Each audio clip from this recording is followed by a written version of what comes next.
तो hello everyone and welcome back to my another exciting video जिसमें कि आज हम लोग करने जा रहे हैं हमारी क्लास 12 से आपकी बॉटनी का the most important chapter that is molecular basis of inheritance.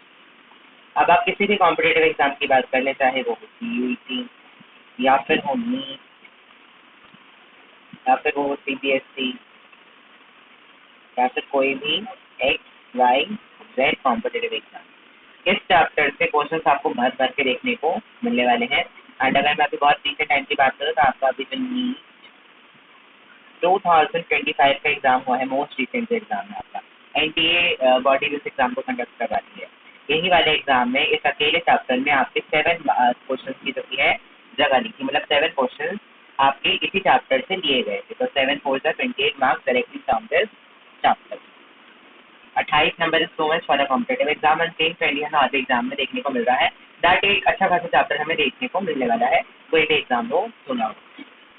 तो इसकी प्रिपरेशन जब हमें इसी के अकॉर्डिंग करनी पड़ेगी कि हम लोग उसमें अपना बेस्ट दे सकें।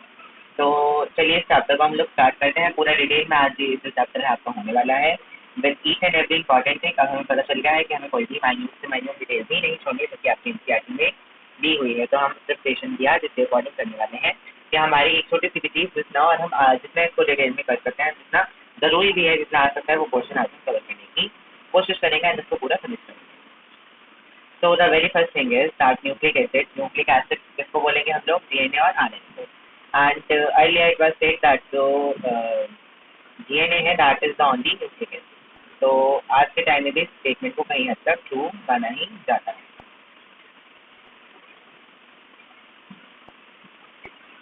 तो DNA and RNA जो कि न्यूक्लिक एसिड ही है are the building blocks of genetic material. Genetic material ultimately हमें देखने को मिलता है कि इन्हीं से ही बना हुआ होता है। DNA is a genetic material in most of the organism। अगर मैं ज़्यादातर ऑर्गेनिजम्स की बात करूँ जो कि हमें लिविंग सिस्टम में देखने को मिल रहे हैं, तो उनका जेनेटिक मटेरियल ज़्यादातर किससे बना हुआ होता है? DNA से बना हुआ होता है। पर ऐसा नहीं है कि RNA यूज ही नहीं होता है। अगर हम वायरसेस की बात करें या फिर और चीज़ों की बात करें, कुछ और बहुत माइन्यूट ऑर्गेनिजम्स होते हैं, उसमें RNA भी एज ए जेनेटिक मटेरियल हमें देखने को मिल जाता है। तो ये वाली बात ध्यान में रखने को है क्योंकि हमारी NCERT में वायरसेस का बहुत क्लियरली मेंशन करा हुआ है that viruses have RNA as their genetic material। जिस एक सेक्शन चैप्टर में हम देखने को मिल रही है, तो ये वाली बात हमारी इंपॉर्टेंट हो जाती है। Market as a staff. Now अगर ये जेनेटिक मटेरियल के रूप में नहीं भी देखने को मिल रहा है तो DNA टर्म ऐसी बात है नहीं कि आपने सुनी नहीं है। DNA एक ऐसी टर्म है जो कि मोस्ट कॉमनली हमें देखने को मिली जा रही है, यूज हो रही है। तो फिर आखिर इसका काम क्या है अगर ये जेनेटिक मटेरियल नहीं है? तो इसका जो काम है, एक फंक्शन एज अ मैसेंजर। वो एक मैसेंजर की तरह काम करता है। वो क्या करता है? वो DNA को कोड करता है एंड फर्दर वो हेल्प करता है, जो कि हम देखने वाले हैं। So DNA is the genetic material and RNA acts as a messenger in most of the organisms। And एक एक्सेप्शन की बात करें तो वायरसेस में जेनेटिक मटेरियल कौन सा होता है? RNA होता है। तो ये हमने बात करी nucleic acid and related to the genetic material. अब हम बात करेंगे DNA के बारे में कि आखिर जो DNA है उसको हम लोग पूरा डिटेल में समझने वाले हैं। तो इसमें हम पूरी बिल्कुल बेसिक से बेसिक चीज समझेंगे कि आखिर वो बनता किससे है, देन अल्टीमेटली उसका रोल कैसे होता है, कैसे उसकी बाइंडिंग एंड ऑल होती है, सब हम देखने वाले हैं। तो स्ट्रक्चर ऑफ पॉलीन्यूक्लियोटाइड चेन। एक पॉलीन्यूक्लियोटाइड चेन जो है उसका स्ट्रक्चर आके होता क्या है? तो polynucleotides are the polymer of nucleotide. Polymer होते हैं किसके? न्यूक्लियोटाइड के। सब आपका 11th के बायोमॉलिक्यूल्स का ही रिकैप आ रहा है, मुझे पता ही सब आप लोग पहले ही पढ़ चुके हैं अगर आप लोगों ने 11th क्लास में अच्छे से वो चैप्टर समझा हो तो 11th क्लास का जो बायोमॉलिक्यूल्स चैप्टर है कहीं ना कहीं वही से रेफरेंस आ रहा है। यहाँ तो समझाएंगे भी नहीं, जो आपने 11th में पढ़ा था बस वो यहाँ पे रिकैप होने वाला है। तो DNA और RNA जो है उनको हम लोग पॉलीन्यूक्लियोटाइड भी कह सकते हैं।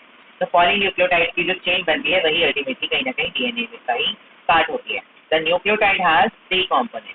अब जो हमने बताया है कि पॉलीन्यूक्लियोटाइड किससे अल्टीमेटली बना है? न्यूक्लियोटाइड से। तो न्यूक्लियोटाइड में 3 चीजें हमें देखने को मिल रही है। इन 3 चीजों को बहुत अच्छे से अपने माइंड में सेटअप कर लीजिए। एक तो होगा नाइट्रोजनस बेस, दूसरा होगा पेंटोज शुगर, ये हो गई आपकी नंबर 2, और नंबर 3 होगा आपका फॉस्फेट का ग्रुप। then को टिप्स याद रखना है, nitrogenous base, then your pentose sugar, और नंबर 3 फॉस्फेट ग्रुप। अब जो नाइट्रोजनस बेस और फॉस्फेट ग्रुप कहीं ना कहीं हमें सेम ही देखने को मिलने वाले हैं, लेकिन शुगर में एक एक्सेप्शन आएगी जो कि अभी अल्टीमेटली बहुत बड़ी हमें चीज दिखाएगी कि that why RNA and DNA has different roles, तो वो हम उसमें पढ़ेंगे। बट यहाँ पे डिफरेंस क्या है कि जो RNA है उसमें कौन सी शुगर है? राइबोज शुगर है। वहीं DNA में कौन सी शुगर है? डीऑक्सीराइबोज शुगर है। तो बस ये ध्यान रखिएगा that RNA has ribose sugar and DNA has deoxyribose sugar. तो ये वाले वैसे जो चीज़ है राइबोज एंड डीऑक्सीराइबोज, आपने 11th के बायोमॉलिक्यूल्स में अपना एक डायग्राम देखा होगा, तो वहाँ से इसको रिकैप करने की ज़रा कोशिश करिए कि पेंटोज शुगर जब आप लोग पढ़ रहे थे तो आपके टीचर्स ने आपको दो चीज़ें सिखाई होंगी, एक था राइबोज शुगर एंड एक था डीऑक्सीराइबोज शुगर। तो वहीं से ही आपका रेफरेंस आ रहा है कि जो आरएनए है वो राइबोज शुगर से बना होता है और जो डीएनए होता है वो डीऑक्सीराइबोज शुगर से बना होता है। Whereas nitrogenous base and phosphate group इसके साथ अटैच होते हैं। तो नाइट्रोजनस जो बेस है वो भी टू टाइप्स के हमें देखने को मिलते हैं, एक होते हैं प्यूरिन्स और एक होते हैं पायरिमिडिन्स। प्यूरिन में क्या क्या आते हैं, दो आते हैं, एक है एडेनिन और एक है ग्वानिन। वहीं पिरिमिडिन्स में कौन कौन से आते हैं, साइटोसिन, थायमिन, यूरेसिल। थायमिन जो कि है उसको हम लोग 5 मिथाइल यूरेसिल भी बोल सकते हैं, क्योंकि अगर हम यूरेसिल के स्ट्रक्चर में 5 फिफ्थ कार्बन की पोजीशन पे मिथाइल लगा दें तो वो थायमिन बन जाता है। तो हमें क्या देखने को मिलता है, जो कि थायमिन है, ये बात भी इंपॉर्टेंट है, इस बात को भी आप लोग जो कि याद रखिएगा that thymine is found in DNA whereas uracil is found in RNA.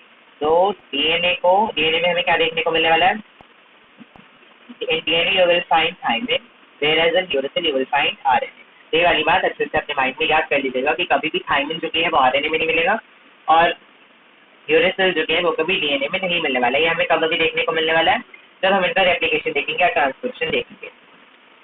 तो नाइट्रोजनस जो बेस है वो लिंक कर जाता है किससे, it link nitrogenous base link to OH of one first carbon of the pentose sugar. तो पेंटोज शुगर का जो हमें स्ट्रक्चर देखने को मिलता है, ये वाला तो जो फर्स्ट कार्बन प्रेजेंट होता है उस पर जो OH लगा हुआ है वहां से ही अपने आप को लिंक करता है। Let me see if they have the diagram और not. No we don't have the diagram, so let me show the diagram to you. क्योंकि आपको स्क्रीन पे जो कि है एक अच्छा खासा स्ट्रक्चर दिखाई दे रहा है, जहाँ पे हमें शुगर भी देखने को मिल रही है, बेस भी देखने को मिल रहा है, फॉस्फेट ग्रुप भी हमें देखने को मिल रहा है। तब इनकी पोजीशन अच्छे से ध्यान रखिए कि जो पेंटोज शुगर जो बीच में लगी हुई है यहाँ पे शुगर, इसका जो फर्स्ट कार्बन है इसके OH ग्रुप के साथ जो कि है नाइट्रोजनस बेस यहाँ पे अटैच हुआ है, वहीं इसका जो फिफ्थ कार्बन है उसके साथ जो कि है फॉस्फेट ग्रुप अटैच हुआ है। अब इसका मैं और क्लासिफिकेशन करूँ तो यहाँ पे हम देखिए जो शुगर है that is deoxyribose in RNA and ribose in RNA। अब इसमें भी देख लीजिए कि इनको deoxyribose and oxyribose क्यों बोला जा रहा है। तो देखिए ये आपके सामने जो कि शुगर दिखाई दे रही है, इसमें देखिए रीजन क्या है कि जो RNA है उसको उसमें deoxyribose बोला जा रहा है, सॉरी यहाँ पे जो RNA लिखा हुआ है इसकी जगह है DNA होना चाहिए। तो this is the correction, and RNA में जो कि है राइबोज शुगर बोली जाती है, ऐसा क्यों है। तो डीएनए में डीऑक्सीराइबोज इसलिए है क्योंकि जो ये वाले यहाँ पे कार्बन है इसमें इसके साथ जो कि है वो एब्सेंट है। तो एब्सेंट होने की वजह से इसमें डीऑक्सी, क्योंकि इसमें ऑक्सीजन नहीं है तो डीऑक्सीराइबोज भी यहाँ पे बन जाता है। वहीं आरएनए में देखेंगे तो यहाँ पे जो OH है यहाँ पे O इसके साथ प्रेजेंट है, इसलिए राइबोज शुगर है, इसमें ऑक्सीजन की अवेलेबिलिटी प्रेजेंट है। So the difference is that deoxyribose has a hydrogen atom H at carbon 2 while ribose has a hydroxyl group। यहाँ पे क्या है, हाइड्रोक्सिल ग्रुप जो कि प्रेजेंट हो रहा है OH के साथ, तो इस वजह से जो RNA है उसको बोला जा रहा है राइबोज शुगर एंड डीएनए को बोला जा रहा है deoxyribose sugar. Now going to the second thing that is the base. Base की अगर हम बात करें तो बेस में भी देखिए हमें दो स्ट्रक्चर देखने को मिल जाते हैं। क्योंकि यहाँ पे डायग्राम्स प्रेजेंट नहीं थे तो मैंने सारे डायग्राम्स आपको यहीं पर ही शो कर दिए। इनको जरा देखिए कि मैंने आपको दो चीज़ें बताई थी कि जो बेस है वो दो टाइप्स में डिवाइड होते हैं, एक होते हैं आपके प्यूरिन्स और एक होते हैं आपके पायरिमिडिन्स। तो प्यूरिन्स में क्या होती है, दो आपकी जो कि है रिंग्स प्रेजेंट होती हैं, एडेनिन और ग्वानिन, दोनों में ही दो रिंग्स हमें देखने को मिल जाती है। वहीं पायरिमिडिन्स जो कि है वो एक ही रिंग के बने हुए होते हैं, जैसे कि आप यहाँ पे देख पा रहे हैं। अब देखिए यहाँ पे जो यूरेसिल है और जो थायमिन है इसका स्ट्रक्चर ऑलमोस्ट यहाँ पे आपको सेम ही देखने को मिलता है। मगर अगर मैं यूरेसिल पे ये वाला जो कार्बन है इस कार्बन पे मैं यहाँ पे एक मिथाइल लगा दूँ, CH3 लगा दूँ, तो यहाँ पे कौन सी फॉर्म ले लेगा, थायमिन की फॉर्म ले लेगा। तो यही इसका सबसे बड़ा डिफरेंस है कि यूरेसिल में जो कि है आपका मिथाइल ग्रुप एब्सेंट होता है, थायमिन में आपका मिथाइल ग्रुप जो कि है प्रेजेंट हो जाता है। इसी वजह से जो थायमिन है वो मिलता है आपका डीएनए में और यूरेसिल मिलता है आरएनए के। फॉस्फेट ग्रुप की बात कर लेते हैं हम एक बार, जब हम सब देखते हैं तो फॉस्फेट ग्रुप कुछ इस तरीके से आपका बंधा हुआ होता है इसका स्ट्रक्चर, जो कि one of the complicated structure माना जाता है। और ये ज्वाइन किससे होता है, फॉस्फोडाइस्टर लिंकेज के साथ ये इस तरीके से चेन से वो आपस में ज्वाइन करती है, आप लोग देख सकते हैं। लेकिन अब यहाँ पे जो आपका क्लास 11th में जो चीज़ थी कि आपको स्ट्रक्चर आपको जो बनाना सीखना था, यहाँ पे आपको बनाना नहीं सीखना है, यहाँ पे आपको स्ट्रक्चर का मतलब समझना है कि किस तरीके से कौन सी चीज़ कहाँ पे कनेक्ट कर रही है और उसका किस किस तरीके से रोल है। तो मैंने आपको डायग्राम के साथ तीनों चीज़ों को बता दिया है कि यही डायग्राम आप लोग अपने माइंड में याद रख लेंगे, that is sufficient for you. आपको दिखाना है बेसिकली कि फर्स्ट पोजीशन पे आपका फॉस्फेट ग्रुप प्रेजेंट है, फर्स्ट पोजीशन पे आपका नाइट्रोजनस बेस प्रेजेंट है, एंड क्योंकि पेंटोज शुगर है तो इसमें 5 कार्बन जो कि है प्रेजेंट है। तो इस स्ट्रक्चर से ही आई होप आप लोगों की बहुत अच्छी खासी है उसमें हो जाएगी। तो ये वाली जो थ्योरी पार्ट है, ये वाला थ्योरी पार्ट मैंने आपको डायग्रामेटिकली समझा दिया। नाउ द थिंग इज कि अब हम लोग बॉन्ड्स देख लेते हैं कि आखिर कौन सा किस वजह से कनेक्टेड। तो जो नाइट्रोजनस बेस है वो लिंक करता है 1 पेंटोज शुगर, मतलब जो बेस है और जो शुगर है वो आपस में कनेक्ट करी थी, जैसे कि हमने स्ट्रक्चर में देखा था। इस स्ट्रक्चर में यहाँ पे कहीं ना कहीं जो थी शुगर आपकी कनेक्ट कर रही थी double ring and single ring वाली। तो और यहाँ पे 5th पोजीशन वाले के साथ आपका फॉस्फेट ग्रुप अटैच हो रहा था, and this was your sugar या पेंटोज शुगर। पेंटोज शुगर यहाँ पे है, यहाँ पे बेस है। तब इसमें ध्यान रखने वाली बात क्या है, that this pentose sugar is linking with this base through N-glycosidic linkage। क्या बनेगा यहाँ पे N glycosidic linkage, NGL, N-glycosidic linkage। और ये दोनों आपस में मिलके, मतलब अगर मैं फॉस्फेट ग्रुप को हटा दूँ और बस इन दोनों की बात करूँ तो इन दोनों को शुगर और बेस को मिला के हम लोग क्या बोलते हैं, एक टर्म बोलते हैं जो कि है न्यूक्लियोसाइड।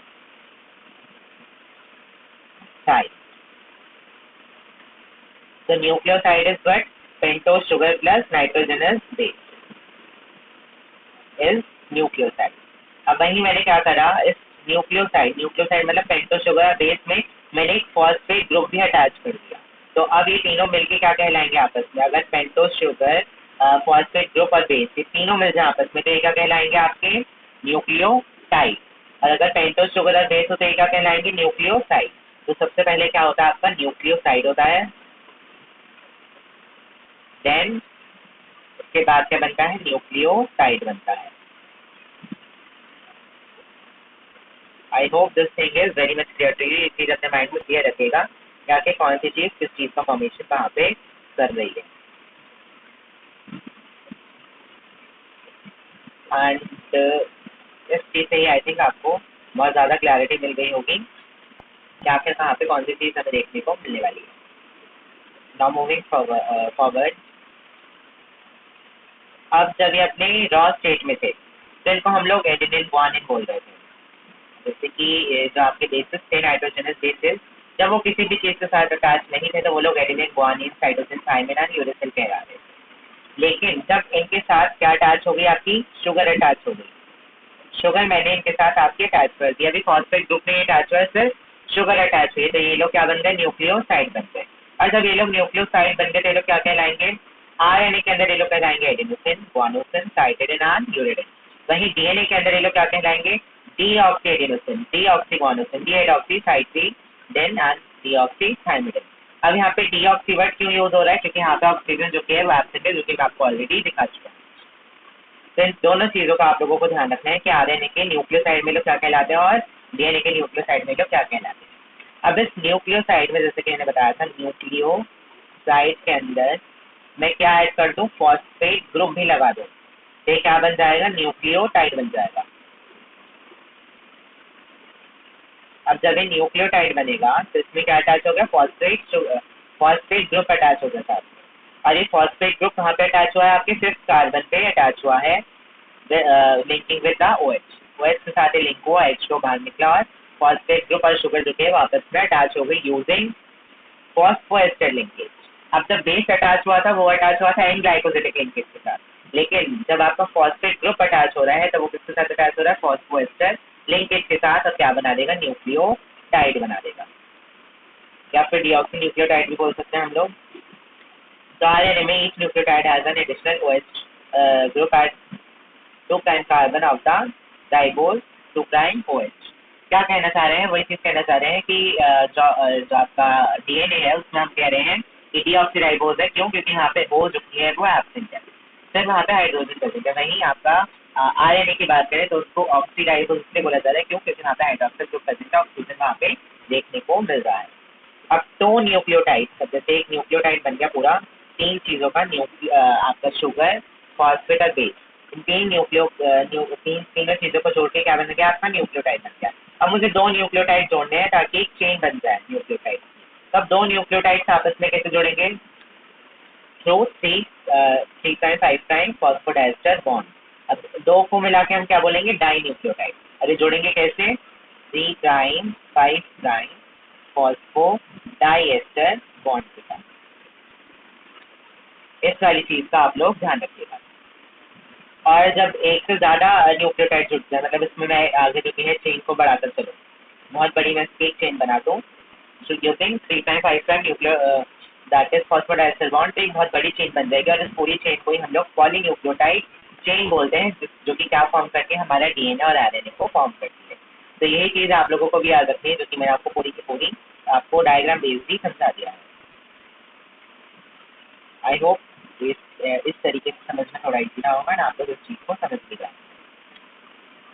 एंड ये चीज़ तो हमारी बहुत ही बेसिक थी, मतलब अगर आप लोगों को इतना समझ में आ गया है तो बाकी चैप्टर आप लोगों को और इजीली समझ में आ पाएगा।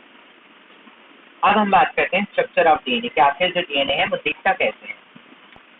तो सबसे बड़ी बात ये है कि आखिर ये बात बता कौन पाए कि वो दिखता कैसे है।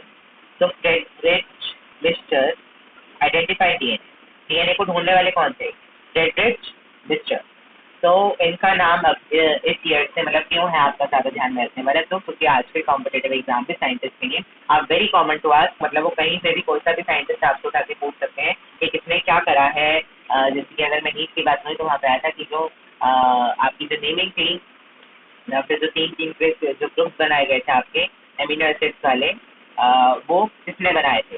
तो जॉर्ज गैम्बो ने वो बनाए थे। तो ये वाला भी क्वेश्चन हमारे साइंटिस्ट का बहुत अच्छे से आया था। और एक और भी क्वेश्चन आया था that I don't remember but yes now they are asking the scientist name too, आज लगातार आए थे मुझे दोनों क्वेश्चन। तो you need to remember the name of scientist too for the competitive exam from now on. और अब हम कॉम्पिटेटिव फ्रेडरिक मिस्टर ने ही आपका जो डीएनए है उसको आइडेंटिफाई सबसे पहले कर लिया था। अब ऑब्वियसली बात है, जब इन्होंने उस चीज़ को आइडेंटिफाई करा तो इन्होंने अपने अकॉर्डिंग उसका एक नेम भी सजेस्ट करा। इन्होंने उसका क्या नाम रख दिया? न्यूक्लिन। तो DNA was first termed as nuclein by Friedrich mister.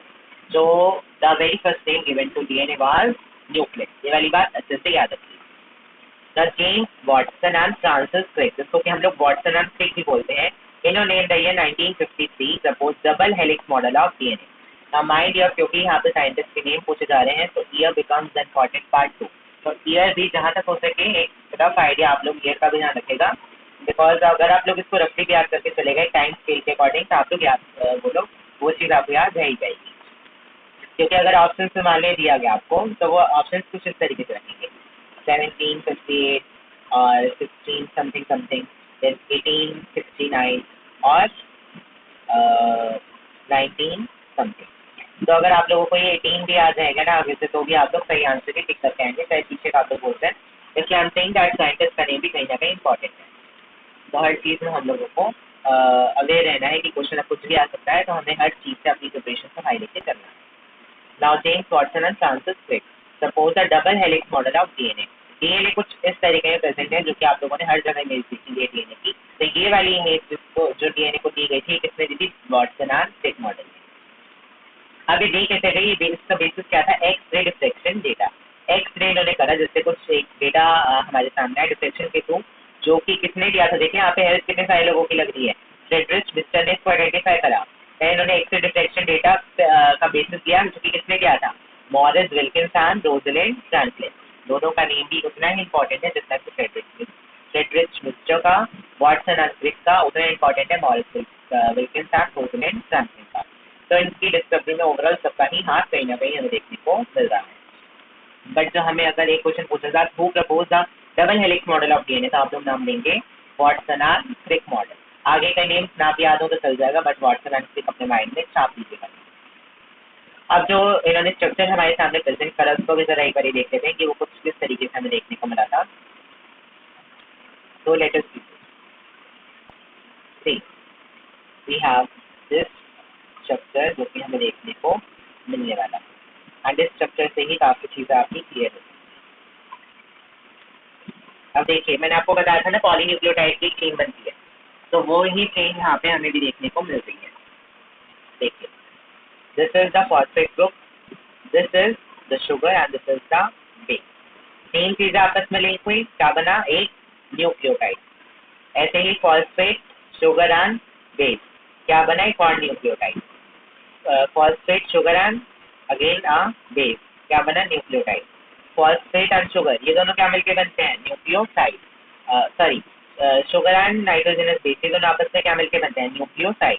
इसके साथ एक फॉस्फेट ग्रुप में अटैच कर दो तो क्या बन जाएगा, न्यूक्लियोटाइड। तो ये है न्यूक्लियोटाइड। अब मैंने इन सबको आपस में मिला दिया थ्रू 3'5' फॉस्फोडाइस्टर लिंकेज के थ्रू, एंड मैंने इनकी पॉलीन्यूक्लियोटाइड चेन की फॉर्मेशन कर दी है। लेकिन एक चेन तो मुझे इस तरफ देखने को मिलेगी एंड एक इसके अपोजिट मतलब उल्टी, जैसे कि सीधी चेन अगर मैं बोलूँ तो एक उल्टी चेन मुझे यहाँ पे देखने को मिलने वाली है जो कि इसके बिल्कुल ही ऑपोजिट होगी। जैसे कि मान लीजिए यहाँ पे पी अगर इधर है तो यहाँ पे वो पी इधर हो जाएगा, मतलब ये बिल्कुल उल्टी ही चेन हमें देखने को मिलने वाली है। एंड इसमें जो मेन डिफरेंस हमें देखने को मिलेगा वो मिलेगा हमें बेसिस के अंदर। बेस को एक बार देखिए, यहाँ पे है क्या, एडेनिन, तो यहाँ पे क्या है, थाइमिन। यहाँ पे है साइटोसिन, तो यहाँ पे है ग्वानिन। यहाँ पे है थाइमिन, तो यहाँ पे है एडेनिन, और यहाँ पे है साइटोसिन, तो यहाँ पे है ग्वानिन। तो एक चीज जो आपको समझने वाली है वो क्या है कि एडेनिन हमेशा अगर वो किसी के साथ पेयरिंग करेगा तो वो किसके साथ करेगा, थाइमिन के साथ। और वहीं अगर साइटोसिन किसी के साथ पेयरिंग करेगा तो वो करेगा ग्वानिन के साथ। लेकिन यहाँ पे डिफरेंस क्या है कि ये लोग सिर्फ डबल बॉन्ड से ही पेयर हो जा रहे थे, लेकिन यहाँ पे 3 बॉन्ड्स लगेंगे इनको पेयर करने के लिए। अब ऐसे में उल्टा बोलो कि थाइमिन दिया हुआ है तो ये किसके साथ पेयर करेगा, तो अपोजिट कर दीजिए, एडेनिन के साथ पेयर करेगा डबल बॉन्ड के साथ। अगर मैं ये बोलूँ ग्वानिन किसके साथ पेयरिंग करेगा तो वो साइटोसिन के साथ करेगा 3 बॉन्ड के साथ। बिल्कुल यही चीज़ है, चाहे ऐसे लिख दीजिए चाहे वैसे लिख दीजिए, लेकिन बेसिक बात जो याद में रखनी है वो क्या है कि एडेनिन की पेयरिंग होगी थाइमिन के साथ और साइटोसिन की पेयरिंग होगी ग्वानिन के साथ।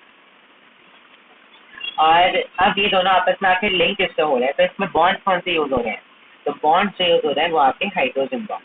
हाइड्रोजन बॉन्ड की जो लिंकेज है वही इनको हेल्प कर रही है क्या करने के लिए, पेयरिंग करने के लिए।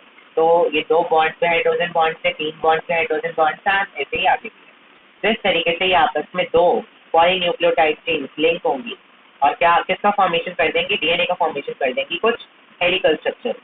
हेलिकल का एक डबल हेलिक्स स्ट्रक्चर जो कि ये लोग फॉर्म कर देंगे, जिसमें कि बीच में क्या प्रेजेंट होंगे, बेस पेयर, और साइड्स में क्या प्रेजेंट होंगे, फॉस्फेट। और जो आपकी शुगर है वो इसकी बैकबोन बनाती है, वो इसका स्ट्रक्चर फॉर्मेशन करते हैं। पेयरिंग किसकी हेल्प से होती है, बेस की हेल्प से इनकी पेयरिंग होती है।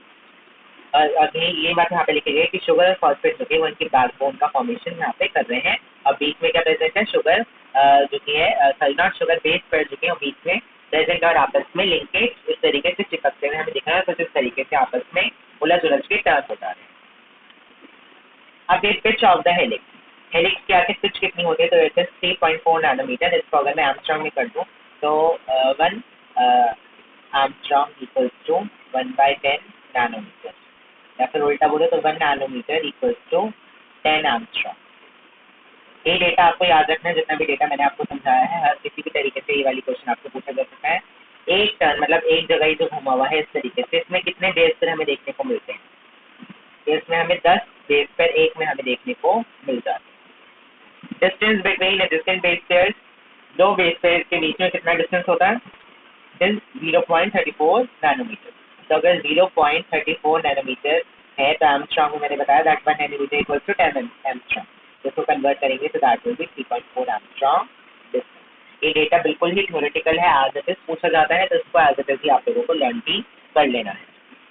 Pitch of the helix is 3.4 nanometre, angstrom में पूछे तो मतलब आप दोनों में से कोई एक याद कर लीजिए, बाकी आप लोग इस तरीके से को कन्वर्ट कर लीजिएगा। बिल्कुल छोटी सी चीज के साथ छोटे प्यार से पढ़ते आ रहे हैं चीज को, बेसिक हेल्थ से आपका हो जाएगा। अब हम बढ़ जाते हैं आगे की तरफ, that is your some basic things जो कि हमें पता होनी चाहिए, आगे आपकी यूज में भी आने वाली। So the very first thing, DNA बना होता है 2 पॉलीन्यूक्लियोटाइड चेन्स का, मैंने दिखा दिया किस तरह से किस तरह, और लिंक किससे हो रही है आपस में, बेस पेयर की हेल्प से। और लिंक करने के लिए कौन सा बॉन्ड यूज हो रहा है, हाइड्रोजन बॉन्ड।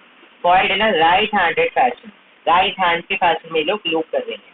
और बैक बोन जो कि है वो बना हुआ किससे है, शुगर और फॉस्फेट, तो जो कि इधर इधर है, बीच में क्या प्रेजेंट है आपके बेस से, द बेसिस प्रोजेक्ट इनसाइड, मैंने बता दिया बेस जो कि है वो अंदर प्रेजेंट है। दो चेन जो कि है वो एंटी पैरेलल पोलैरिटी दिखाई हमें देखने को मिल रही है। एक चेन अगर इस तरीके से है, इसको मैं अगर बोलो 5 प्राइम टू 3 प्राइम है ये, तो जो दूसरी वाली है वो हमें इस तरीके से देखने को मिलेगी, जिसमें इधर की तरफ होगा आपका, दोबारा से बना देते हैं कोई बात नहीं, कि आपकी अगर 3 प्राइम है यहाँ पर आपका 5 प्राइम है, तो इस वाले में आपकी उल्टी रन करेगी, और ये वाला इसका 5 प्राइम होगा, ये वाला इसका 3 प्राइम होगा। तो इस तरीके से हमें देखने को इसकी पोलैरिटी मिलने वाली है। अगर इधर इसका 5 प्राइम है तो इधर इसका 3 प्राइम होगा, अगर इधर इसका 5 प्राइम है तो इधर इसका 3 प्राइम होगा, मतलब इसकी पोलैरिटी ही रिवर्स हो गई। एक अगर इस तरीके से रन करिए तो एक इस तरीके से रन करने वाली। ये मैंने बता दिया 5 प्राइम टू 3 प्राइम और 3 prime to 5 prime. The bases in the two strands are paired through hydrogen bonds, मैंने बता दिया। तो बेसेस बीच में जो प्रेजेंट है वो किससे बॉन्ड हो रहा है, हाइड्रोजन बॉन्ड से वो लोग लिंक हो रहे हैं, उनकी पेयरिंग हो रही है। एडेनिन की थायमिन के साथ होती है 2 हाइड्रोजन बॉन्ड पेयर, साइटोसिन की गुआनिन के साथ होती है 3 हाइड्रोजन बॉन्ड के साथ। प्यूरिन हमेशा किससे पेयर करेगा, पायरिमिडिन से। तो हमने देखा है कि अगर एक यहाँ पे प्यूरिन है तो एक होगा आपका पायरिमिडिन। इसी तरीके से यहाँ पर अगर मैं आरएनए की बात करूँ तो आरएनए में एडेनिन पेयरिंग करेगा यूरेसिल के साथ, क्योंकि मैंने बताया था कि आरएनए में थायमिन नहीं होता है, क्या होता है, यूरेसिल होता है। ये बात आप लोग आगे देखेंगे, अभी यहाँ पे दी नहीं हुई है, लेकिन मैं अभी से क्लियर करके चलना चाहता ताकि जो हमने अभी नॉलेज ली है वो हमारी अभी क्या क्लियर हो सके। एडेनिन के साथ आरएनए के अंदर यूरेसिल होगा, थाइमिन नहीं होगा। थाइमिन होगा तो उसको हमेशा रिप्लेस करेंगे आप लोग हमेशा यूरेसिल के साथ, और इसी तरीके से उसका उल्टा है कि अगर यूरेसिल दिया होगा तो हमेशा पेयरिंग करेगा एडेनिन के साथ, और यहाँ पे भी थाइमिन को कोई रोल नहीं होने वाला है। प्योरेंस पायरिमिडिन के अपोजिट होते हैं, जिसकी वजह से यूनिफॉर्म डिस्टेंस जो की है बन जाता है दो स्ट्रैंड के बीच में। देखा है कि कुछ इस तरीके से उलझा, यहाँ पे हमें ये लोग कट होती हुई दिख रहे हैं, लेकिन वो एक्चुअल में कट नहीं है। यहाँ हम 2D स्ट्रक्चर बना रहे हैं तो ये कट हो जा रहा है आपस में। 3D स्ट्रक्चर इसका बिल्कुल ही राउंडेड होता है, अच्छा सा हमें पूरा देखने को मिलता है राइट हैंडेड स्ट्रक्चर के फॉर्म में। तो वहाँ पे लोग अच्छा खासा डिस्टेंस बनाते हैं दो स्टैंड के बीच, मतलब अगर ये वाला स्टैंड और ये वाला स्टैंड है तो उनके बीच का जो डिस्टेंस है वो हमेशा कंसिस्टेंट होगा, एक अच्छा खासा डिस्टेंस हमें देखने को मिलेगा। एरविन चार्गॉफ, तो डीएनए के अंदर जो प्रपोर्शन है एडेनिन का वो इक्वल टू है थायमिन की। एक रूल दिया था एरविन चार्गॉफ ने, जिसके अकॉर्डिंग क्या था कि जितना ही एडेनिन है उतना ही उसमें थायमिन होगा, और जितना ही गुआनिन है वही उसमें साइटोसिन होगा, मतलब इन दोनों का जो अमाउंट है वो बराबर बराबर होगा। जैसे कि अगर मैंने आपको एक क्वेश्चन दिया, मैं उससे बोल रहा हूँ, पेन का कलर चेंज कर लेते ताकि विजिबिलिटी थोड़ी सी वाइडनेस हो जाए। ठीक, अगर मैंने एक क्वेश्चन दिया जिसमें मैंने बोला कि कोई भी एक पेयर है जिसमें एडेनिन जो कि है वो आपका है 20%, और जो आपका गुआनिन है वो है आपका 30%। तो मुझे इसमें बताया कि थाइमिन कितना है और साइटोसिन कितना है, तो क्या आंसर होगा। मैंने अभी अभी बताया कि जो एडेनिन है वो बराबर हो जाता है थाइमिन के, और गुआनिन बराबर हो जाता है साइटोसिन के। तो जितना एडेनिन है उतना ही थाइमिन होगा। एडेनिन कितना है 20%, तो थाइमिन भी कितना होगा 20%। इस तरीके से ही गुआनिन अगर मैंने बोला कि 30% है तो साइटोसिन भी कितना होगा 30% ही होगा। तो सबको प्लस कर दीजिए, 20 + 20 + 30 + 30, इसका टोटल कितना हो जाएगा 100%। 100% इसका क्या हो जाएगा, टोटल हो जाएगा। तो हमेशा इनका टोटल हमें 100 ही लेके आना है, और उसे के अकॉर्डिंग आपको क्वेश्चन मिलेगा कि इन चारों में से कोई भी आपको 2 दिए जाएंगे और आपको बाकी को निकालने हैं। जैसे कि अगर मैंने बोला, एक और क्वेश्चन हम लोग देख लेते हैं, अब हम लोग जब कर ही रहे हैं इसको, तो लेट्स सी हियर।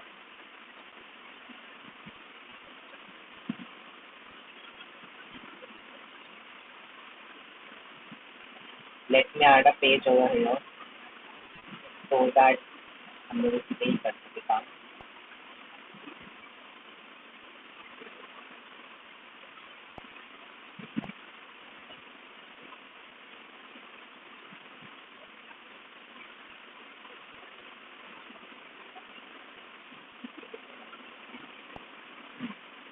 ये हाफ द पेज होगा। तो एक क्वेश्चन मैं आपको यहाँ भी दे रहा हूँ और एक मैं आपको घर से भी करने के लिए दूंगा। क्वेश्चन कहता है दैट यू हैव एडेनिन 30%, और अगर इसी कैलकुलेशन नहीं बनानी तो इसको और कॉम्प्लिकेटेड थोड़ा सा मैं कर देता हूँ। That you have adenine 25%। अब मुझे बताइए इसमें थाइमिन कितना है, गुआनिन कितना है और साइटोसिन कितना है। इन चारों को मिला के कितना होना चाहिए, 100% ऑलवेज होता है, मतलब ये कोई बताएगा नहीं, आपको खुद ही से ध्यान रखना है कि चारों का सम मिलके कितना होगा 100% होगा। तो सी मैंने क्या बताया आपको, दैट एडेनिन है इसमें 25%।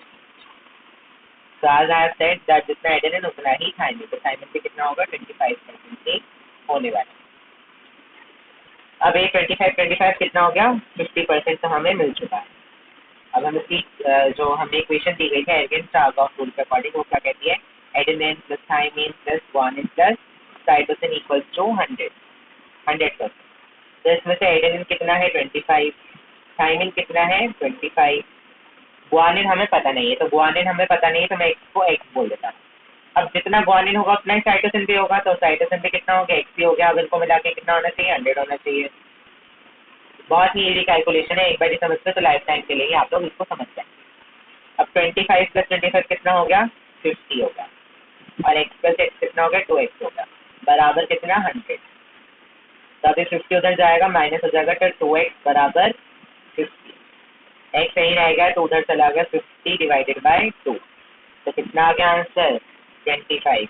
मैंने क्या बोला था, ग्वानिन किसके बराबर है, x के बराबर है, तो x भी कितना है 25, और जितना ग्वानिन जितना उतना ही साइटोसिन, तो साइटोसिन भी कितना होगा 25 ही हो गया। तो अल्टीमेटली मुझे क्या पता चला कि एडेनिन भी आपका कितना है 25 है, प्लस में आपका जो थाइमिन है वो भी आपका 25 है, प्लस आपका ग्वानिन है वो भी आपका 25 है, प्लस जो आपका साइटोसिन है वो भी आपका 25, और इन सबका टोटल मिला के कितना हो जाता है 100% हो जाता है। तो आपको परसेंटेज की फॉर्म में दिया होगा ना, आप लोग उसको इजीली अटेम्प्ट कर लीजिए। अब यहीं से अपना एक होमवर्क भी लेते जाइए, इसको थोड़ा सा रेस कर देते हैं, इसको इसी तरीके से मिलने वाला homework. See the homework question है, होमवर्क क्वेश्चन मीन्स कि आपको अभी इसको नहीं पर ही करना, कमेंट बॉक्स में आंसर डालेंगे ताकि मैं आपको बता सकूं that you have made it right और रॉन्ग। तो यह ग्वानिन जिसकी परसेंटेज आपको देखने को मिल रही है, लेटर से 20%। तो नीड टू टेल इसमें एडेनिन कितना है, थाइमिन कितना है, एंड साइटोसिन कितना है। आपको ये वाली सारी डिटेल्स मुझे बतानी है, एंड एडेनिन कितना, थाइमिन कितना, साइटोसिन कितना, ये वाली डिटेल्स आप लोग मुझे कमेंट सेक्शन में बताएं, I will tell you that you have solved it correct और नॉट। बेसिक इक्वेशन क्या रहेगी सॉल्व करने की, always remember the point that adenine plus thymine plus guanine plus cytosine is always equals to 100। तो इस बात को आप लोग एक बॉक्स में भी चाहे तो क्लोज कर सकते हैं, that you have adenine, guanine and cytosine equals to 100। And yes this is to tell you कि जो नोट्स जो हम कर रहे हैं इन सबका जो पीडीएफ है ये आपको मिल जाएगा मेरे टेलीग्राम चैनल अगले इंस्टीट्यूट स्टडी पे, एंड लिंक जो कि है वो मैं आपको डिस्क्रिप्शन बॉक्स में डाल दूंगा, उस लिंक के थ्रू आप लोग चैनल पे जा सकते हैं, you can access to all these notes. Now let us come back to the topic. हमारा जो टॉपिक है उसमें हम लोग वापस आ जाते हैं। आई होप दैट ये जो इक्वेशन है ये अब आपको क्लियर हो गई होगी, इससे रिलेटेड कोई भी क्वेश्चन अब आप लोग गलत कर ही नहीं सकते। एंड अभी मैं जब क्वेश्चन प्रैक्टिस कराऊंगा इस चैप्टर के आफ्टर कंप्लीटिंग द चैप्टर, तो उसमें भी आप लोग समझेंगे that yes you are able to do all the question related to this particular topic. Topic के सारे क्वेश्चन आप लोगों से इतनी इजीली हो जाएंगे।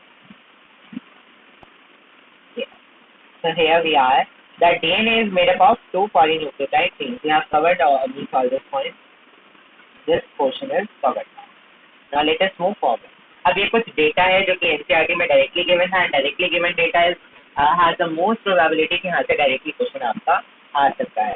तो इसमें there is nothing as such जो मैं आपको समझा सकूँ,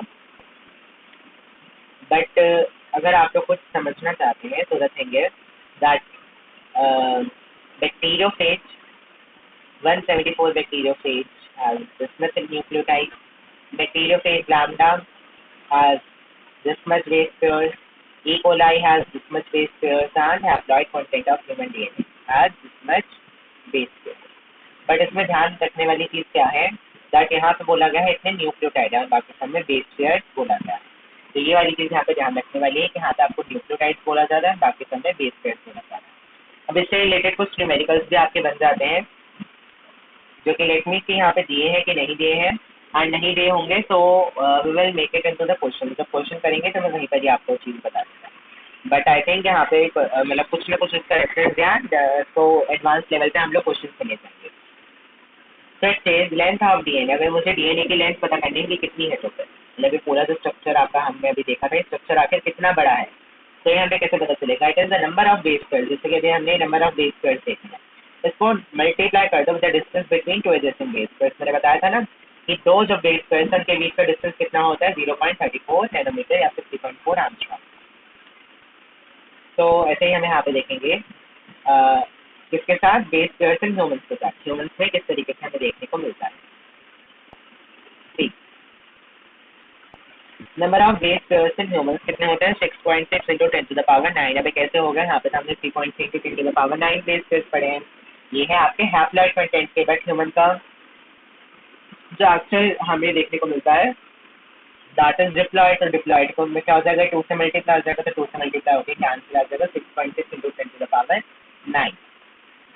अब मुझे निकालनी है लेंथ, तो the length of DNA will be number of base pairs कितने हैं, 6.6 इंटू 10 टू द पावर 9 को मल्टीप्लाई कर दो with the distance between two adjacent base pairs, that is 0.34 angstrom, 0.34 no it is nanometer, 0.34 nanometre and 3.4 angstrom. तो 0.34 angstrom nanometre जो कि है, इसको हमें किसमें लेके आना है, मीटर में। तो 1 नैनोमीटर, एक और चीज यहाँ पे हम लोग लिख देते हैं यूनिट्स में ही, जहाँ पे मैंने आपको यूनिट्स लिखवाई थी, that 1 nanometre equal to 10 to the power 9 metre, तो सॉरी -9 मीटर। तो इस वजह से यहाँ पे हमने क्या करा, इसको 0.34 तो हमने -10 टू द पावर -9 से मल्टीप्लाई कर दिया, ताकि किसमें आ जाए, मीटर में आ जाए। तो इसको आप लोग सॉल्व करेंगे तो ये आपस में कट होगा, दोनों को मल्टीप्लाई करिएगा तो आपका आंसर आ जाएगा 2.2 मीटर। तो एक the length of DNA and diploid content of human DNA is 2.2 metre.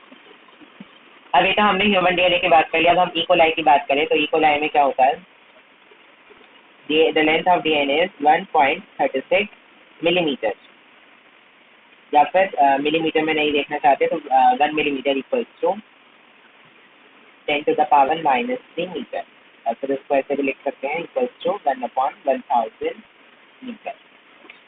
तो ये हमने लिखा। अब हमें बेस पे पता करना है, तो मैं क्या कर दूंगा, मतलब सब कुछ इसी फॉर्मूले के अकॉर्डिंग ही चल रहा है, जैसे कि यहाँ पे लिखा, क्या एक और शीट लगाते हैं यहाँ पे बीच में,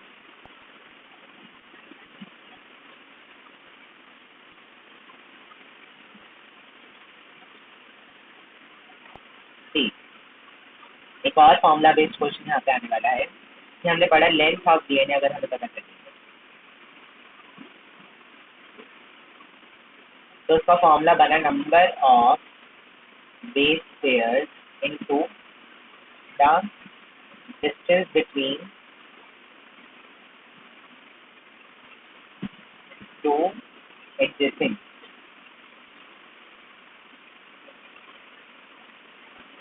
बेस पेयर। ये हमारा फॉर्मूला अभी हमने पढ़ा है, तो इसी फॉर्मूले के अकॉर्डिंग सब चलेगा। अब इसमें से आपको कोई भी 2 चीज़ दे दी जाएगी और आपको तीसरी चीज़ निकालनी पड़ेगी। तो ऐसा ही वहाँ पे हुआ है कि हमें इसमें क्या कर दिया गया है, हमें उस वाले क्वेश्चन में नंबर लेंथ पता है डीएनए की ये है, और हमें उसका बेस पेयर्स निकालना है। हमें यहाँ पे लेंथ पता है और डिस्टेंस पता है, हमें नंबर ऑफ बेस पेयर निकालने। तो मैं क्या करूँगा, नंबर ऑफ बेस पेयर का ये रहने दूंगा, और मल्टीप्लाई जो हो रहा है distance between two adjacent base pair, ये इस तरफ चला जाएगा और इसके नीचे आके डिवाइड हो जाएगा। तो the number of base pair का अगर मैं फॉर्मूला निकालूँ तो वो हो जाएगा लेंथ डीएनए अपॉन में distance between two adjacent base pair.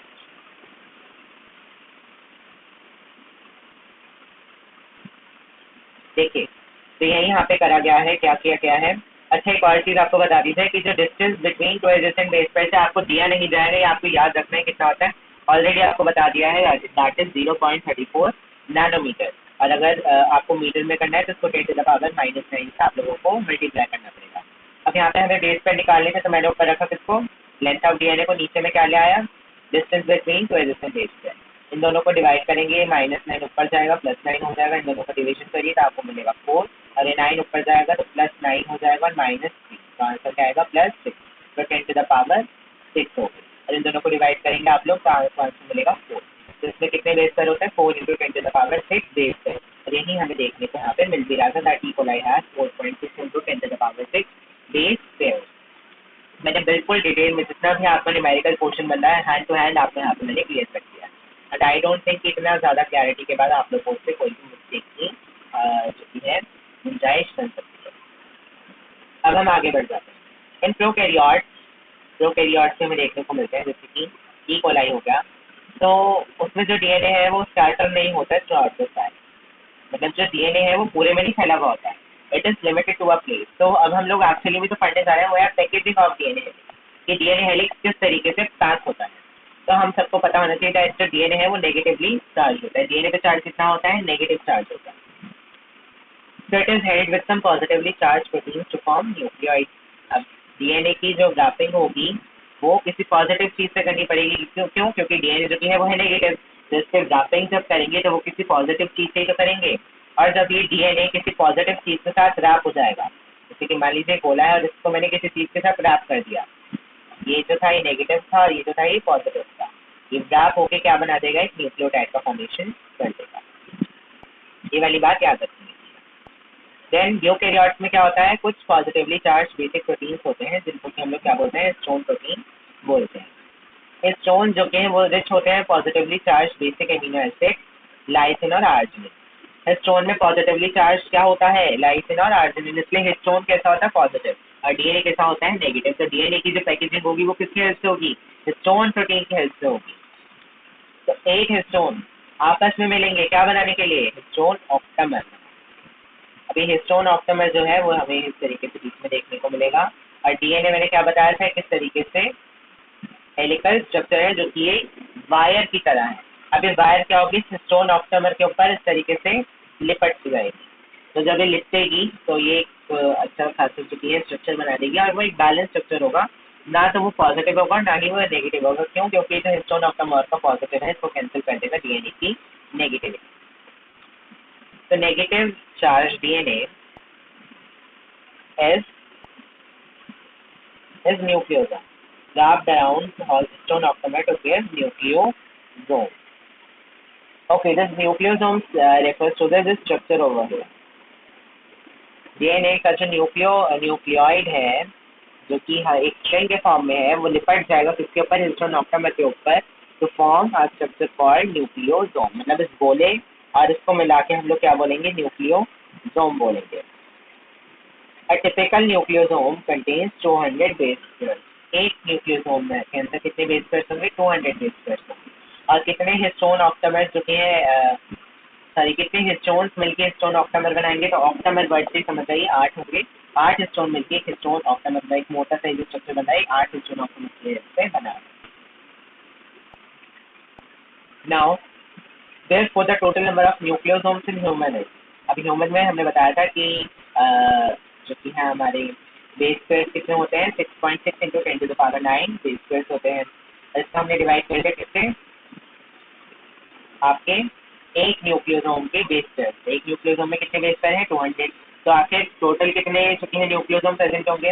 अभी देखिए कुछ इस तरीके की सिचुएशन हो गई है जो कि हमने पढ़ी भी है, दैट इज कि अगर मैं कह रहा हूँ दैट वी हैव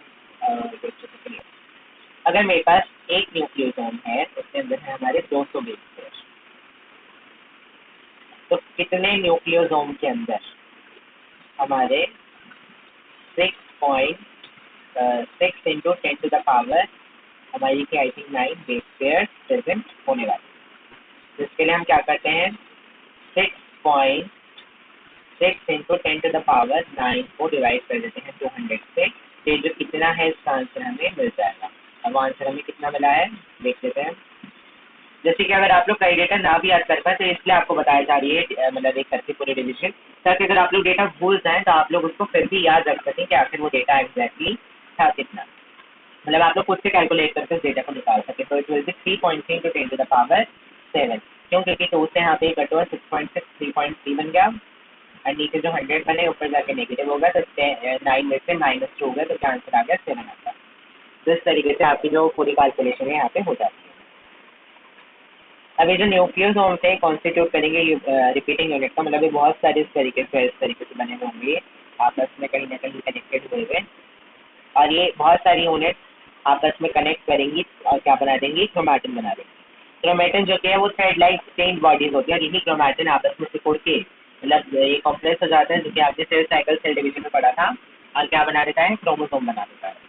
तो the very basic thing was histone octamer से क्या बना, न्यूक्लियोसोम बना, और न्यूक्लियोसोम से क्या बना आपका, क्रोमैटिन बना। तो इस तरीके से पूरी साइकिल आप लोगों की इसमें चलती है। अब हम बढ़ जाते हैं हमारी नेक्स्ट। और न्यूक्लियोसोम्स क्रोमैटिन के अंदर एक स्ट्रक्चर बनाते हैं, जो स्ट्रक्चर को बहुत फेमस है, बीट्स ऑन अ स्ट्रिंग। अगर कहीं भी लाइन देखने को मिल जाए बीट्स ऑन अ स्ट्रिंग, तो क्या है, न्यूक्लियोसोम्स इन क्रोमैटिन। न्यूक्लियोसोम जो कि क्रोमैटिन में देखने को मिल रहे हैं, वही बीट्स ऑन अ स्ट्रिंग का स्ट्रक्चर भी बना रहे हैं।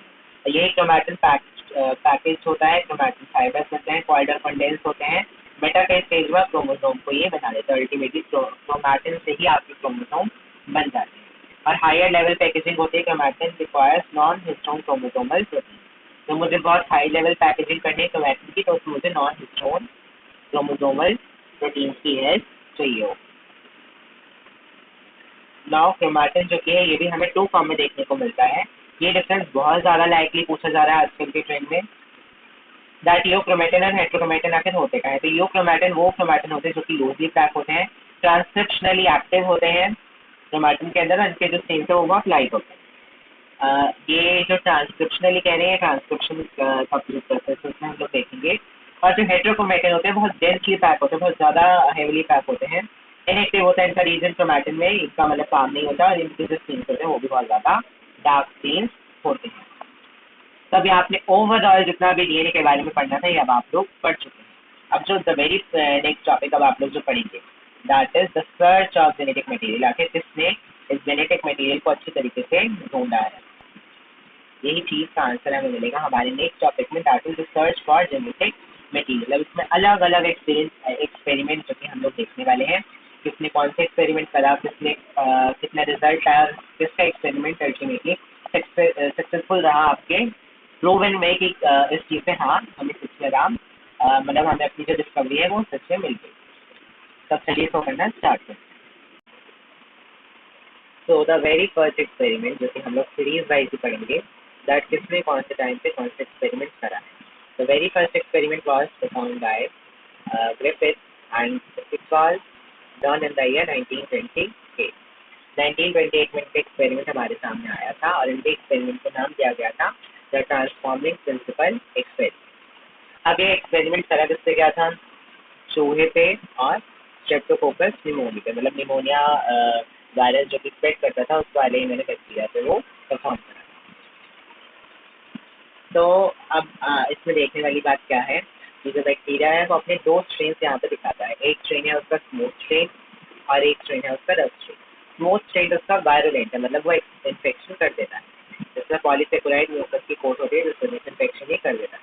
और वहीं जो रफ स्ट्रेन है उसमें कोई कोट नहीं होती है, तो ये निमोनिया कॉज नहीं कर पाता है।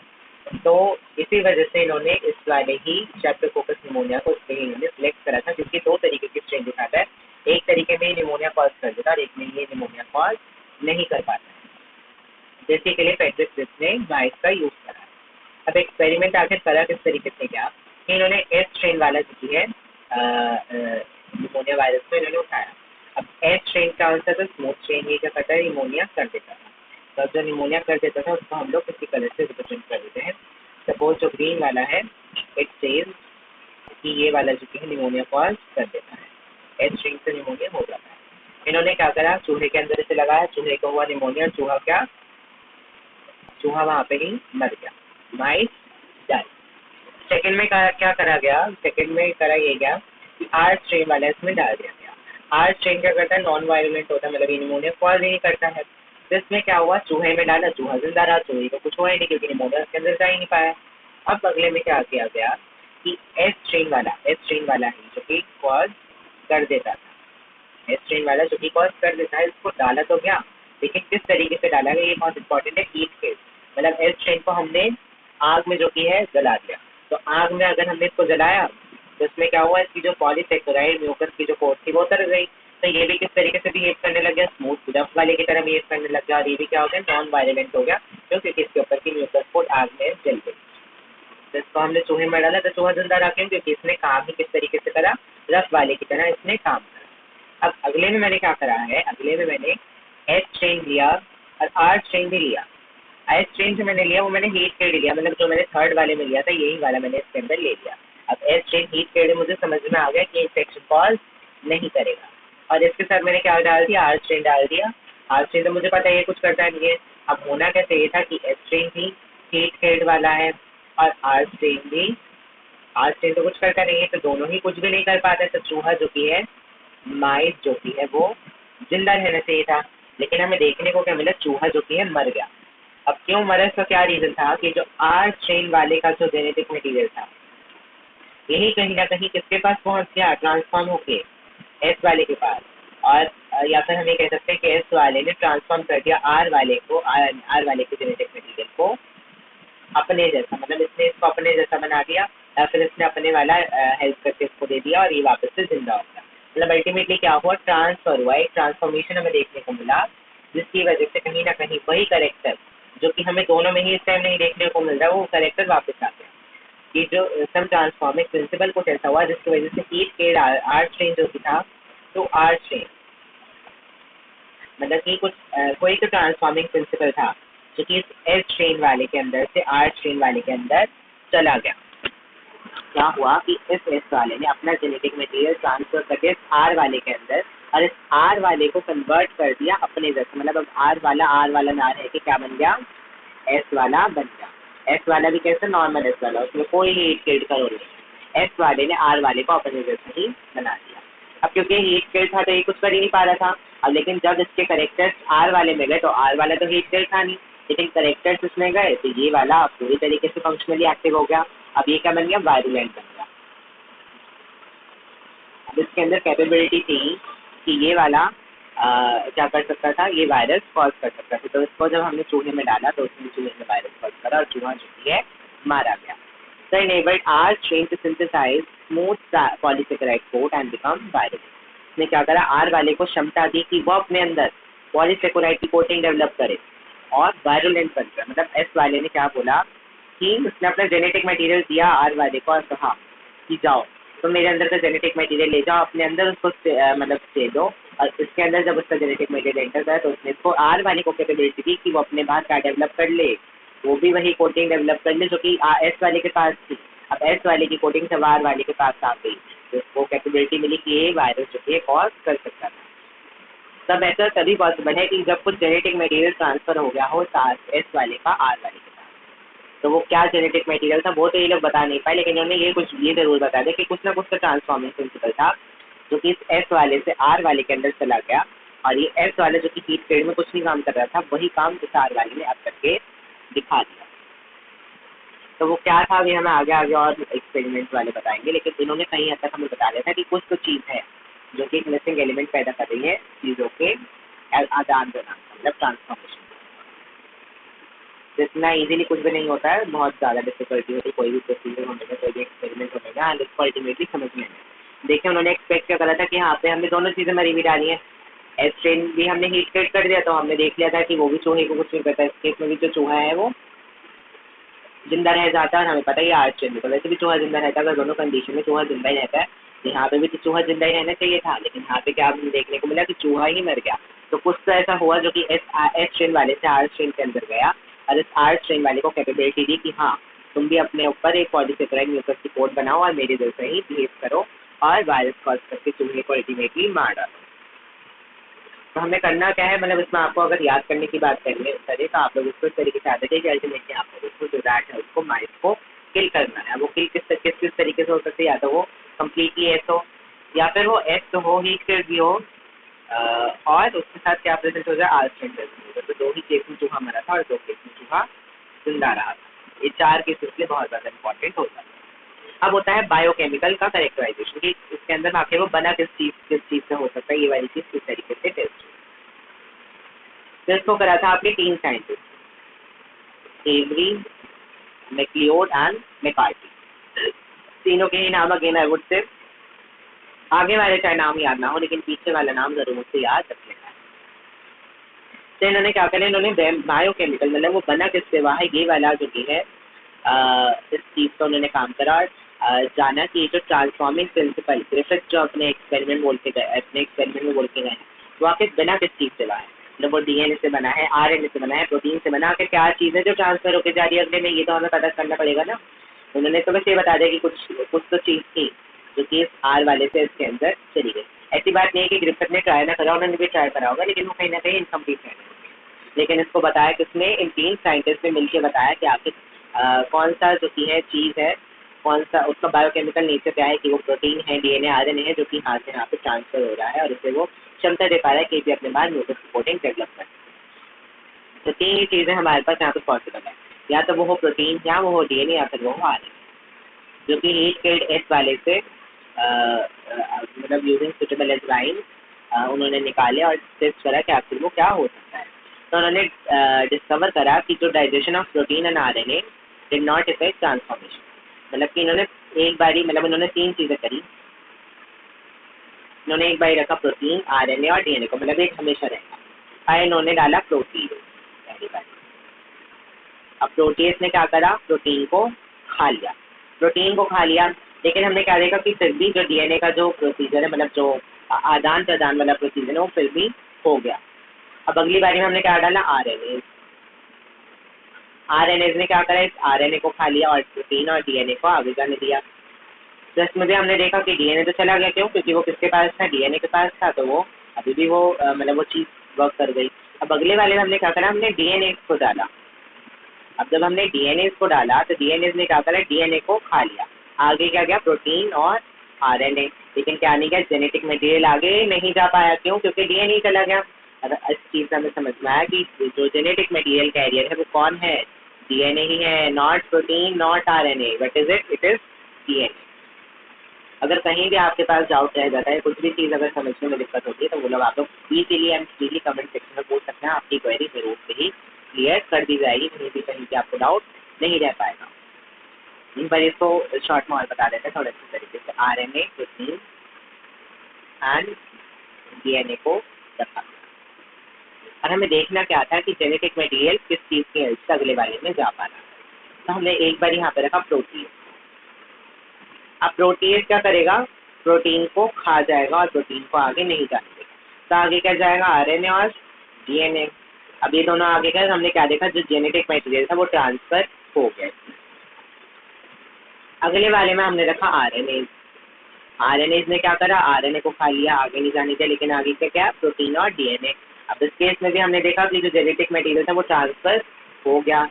अब अगले वाले में हमने क्या करा, हमने रखा डीएनए को रखा, तो इसने क्या करा, इसने डीएनए को खा लिया और डीएनए को आगे नहीं जाने दिया। अब क्या आगे गया, आरएनए और प्रोटीन लेते हैं वो आगे चला गया। लेकिन इस केस में जेनेटिक मटेरियल नहीं जा पाया। क्यों नहीं जा पाया, क्योंकि जेनेटिक मटेरियल था डीएनए के पास, अगर डीएनए नहीं जा पाया तो जेनेटिक मटेरियल भी नहीं जा पाया। इससे पता चलता है कि आरएनए और प्रोटीन जो हैं वो जेनेटिक मटेरियल कैरियर नहीं। It means DNA cause transformation of R cells to S cells. इससे हमें पता चला कि जो डीएनए ही था उसी ने ही कुछ सेल करा था कि आर सेल्स जो थे वो एस सेल में कन्वर्ट हो गए। मतलब आर वाले में कुछ इस तरीके से उसने एस वाले का डाला जेनेटिक मटेरियल लाके कि आर वाले ने कैपेबिलिटीज ले ली एस वाले का और ये अल्टीमेटली बिहेव कैसे करने लगे, एस वाले के जैसे ही करने लगा। तो इससे पता चलता है that RNA was the transforming principle. लेकिन फिर भी इनकी theory was not accepted at all. मतलब इनकी थ्योरी मानी तो गई लेकिन फिर भी कहीं ना कहीं वो डिसअप्रूवल में ही था। दैट नो, आप लोगों ने सही नहीं बताया, इट इज नॉट ट्रू। तो वो सही बताने वाले ऐसे लोग जिन्होंने कि मतलब ऐसा प्रूव किया कि उसके बाद कोई कुछ बोल ही नहीं पाया, मतलब फिर किसी ने उंगली नहीं रेज करी, दैट नो आप लोगों ने गलत मैसेज जो किया है या फिर गलत एक्सपेरिमेंट आप लोगों ने कंडक्ट करा। तो unequivocal proof that DNA is the genetic material was given by Hershey and Chase experiment। यही है आपका अगला एक्सपेरिमेंट।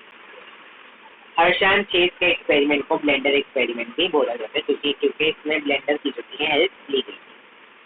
तो इन्होंने क्या करा, मैं इसको आपको ध्यान से समझाता हूँ, मतलब सीधा इसको हम लोग डायग्राम से समझते हैं। जो कि वही सबसे बेस्ट वे है इनके एक्सपेरिमेंट को समझने का। See we have this diagram with us, जो कि हमें पूरी नॉलेज दे देगा इनके एक्सपेरिमेंट के बारे में।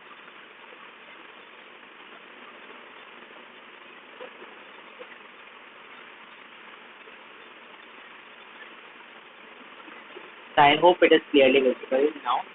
तो देखिए क्या हुआ इसमें, हमने लिया बैक्टीरियोफेज एंड बैक्टीरियोफेज। एक जगह हमने क्या करा कि इसका जो आउटर जो प्रोटीन की जो कवरिंग थी वो हमने ली रेडियो एक्टिव सल्फर की। रेडियो एक्टिव सल्फर होता है 35।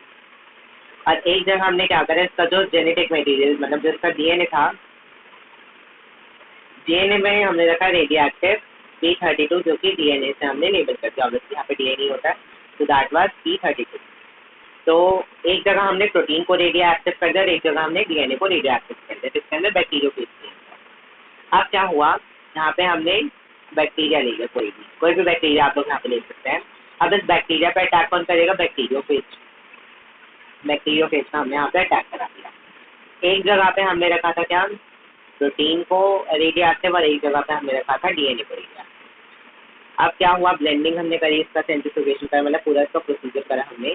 तो हमने क्या पाया कि जब ये बैक्टीरिया हमें लास्ट में हमें देखने को मिलेगा तो उसमें कोई भी रेडियो एक्टिव जो कि है S32 वो डिटेक्ट नहीं हुआ। मतलब प्रोटीन की जो लेयर थी वो बाहर ही बाहर झड़ गई। जो अंदर जो जेनेटिक मटेरियल जिसके अंदर आया उसके अंदर रेडियो एक्टिव कुछ भी नहीं था। रेडियो एक्टिव कहाँ पे हमें देखने को मिला, सुपर नेटिव, मतलब नीचे की तरफ जो छड़ के जो नीचे हिस्सा गिर गया ना, जो वेस्ट मटेरियल निकला, वहाँ पे हमें ये रेडियो एक्टिविटी देखने को मिल गई, जो कि प्रोटीन की आउटर कवरिंग थी। इससे क्या समझ में आया कि प्रोटीन जो कि है वो आपका जेनेटिक मटेरियल नहीं है। That is not the transforming principle. क्यों, क्योंकि ये इसके अंदर नहीं जा रहा है, तो इसका मतलब इसका कुछ रोल ही नहीं है। द सेकेंड थिंग वॉज कि हमने डीएनए में रखा था रेडियो एक्टिव फॉस्फोरस P32 के साथ। तो इसमें क्या हुआ, इसमें इन्फेक्शन हुआ।